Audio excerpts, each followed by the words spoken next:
price bracketing. All right, beautiful, beautiful question. Hi, Kathleen, how are you? Good, you? Doing great. All right, so can you see my screen? I can. All right, so let's talk about price bracketing. So price bracketing starts with the understanding that you already know, which is how buyers search for homes online. Well, every home search out there, whether that be Zillow or our MLS, all works the same way, as you already know, which is in whole numbers and in brackets, correct? Correct. So when you set up a buyer, or a buyer looks for homes, they're looking for homes in 200 to 250 or 250 to 300, so on and so forth. What they don't do, again, this is all stuff you already know. What they don't do is look for homes between $205,670.77 to $344, you know what I mean? They don't do that. You agree? Yes. Now, you and I, because you and I are smart business people and we're smart marketers, we take that information and then we double the exposure for a seller. And when we explain this to the seller, it's designed to position you as an expert where most agents don't understand, or they don't know how to articulate this. So let's talk about it. Because we know how buyers search for homes, we say, okay, how can the seller double their exposure on the property with this information?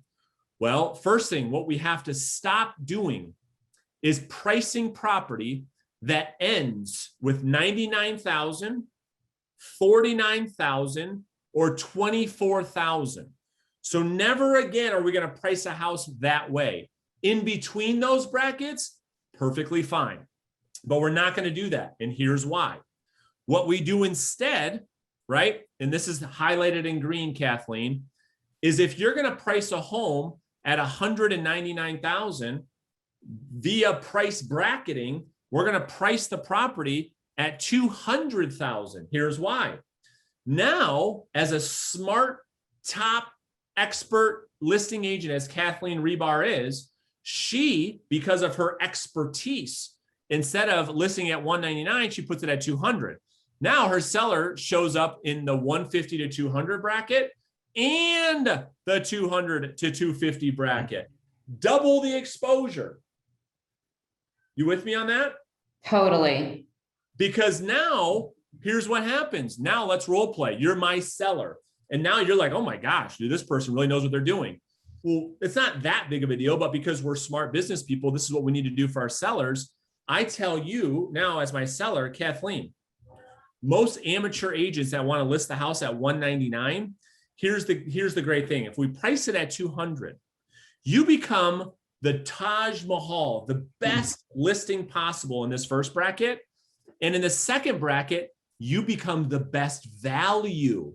And now we've got twice as many buyers looking at your home as before. This is just one strategy, one tactic to position your home to sell for a premium over all the competition. Does that make sense? Yes. So now, outside of role play, Kathleen, you do that on three brackets: 25,000, 50,000, 75, or the next 100.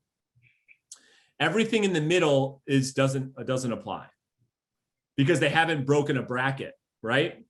Right. So a property listed at 239.9, there's no downside. You can do that, okay? You can totally do that. There's no risk.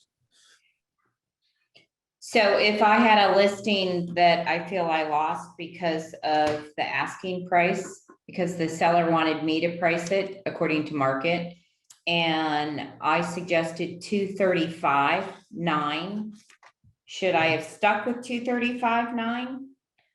Or should I have done 236? All right, so that's so 235.9, it's irrelevant. Now tell me why. I got to make sure you are learning from the training. So tell me why that's not applicable. Because it's not one of those higher brackets.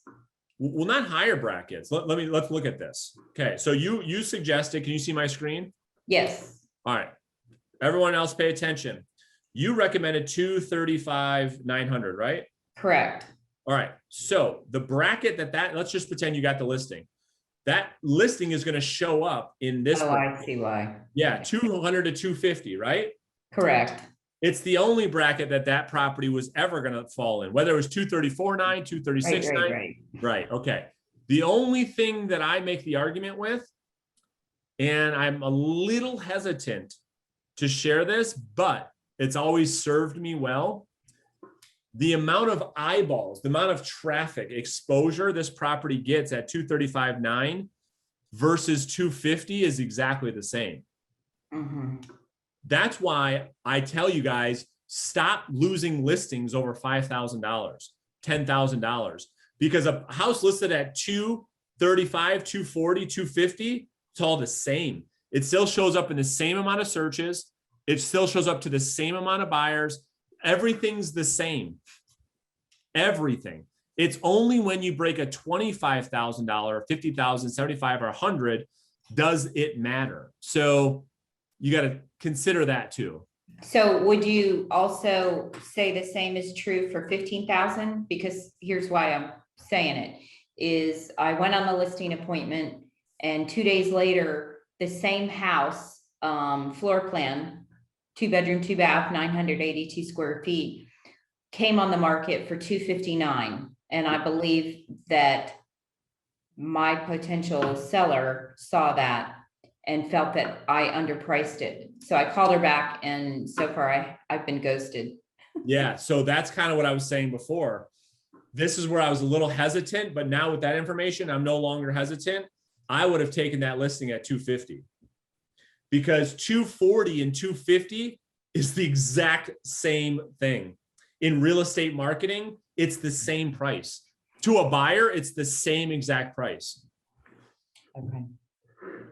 And so like 215, you might as well go get it at 225. It's the same.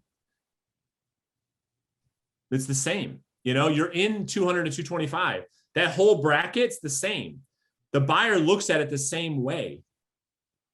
At least it's, you're going to earn the showing. You see, Kathleen, like you're trying to win the click online.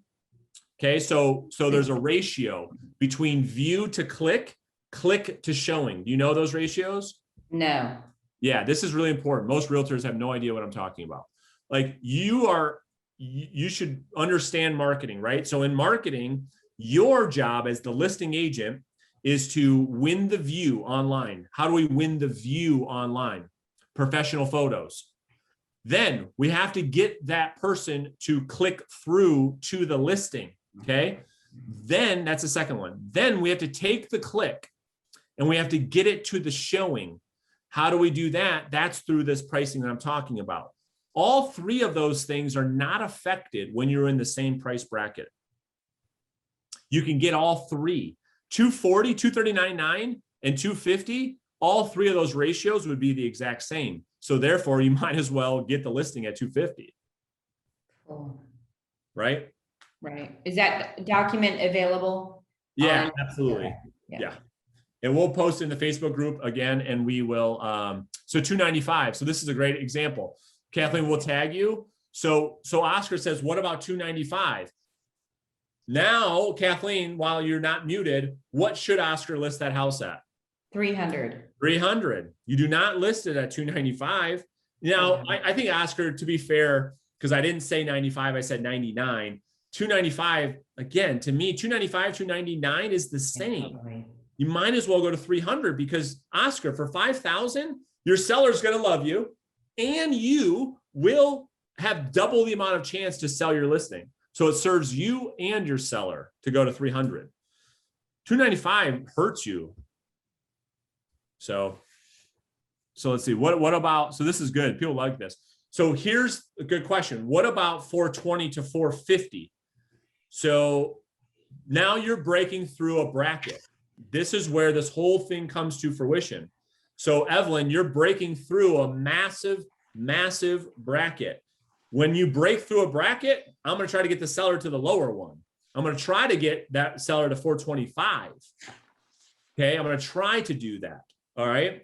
But I mean, at that price, you're talking about less than 10%.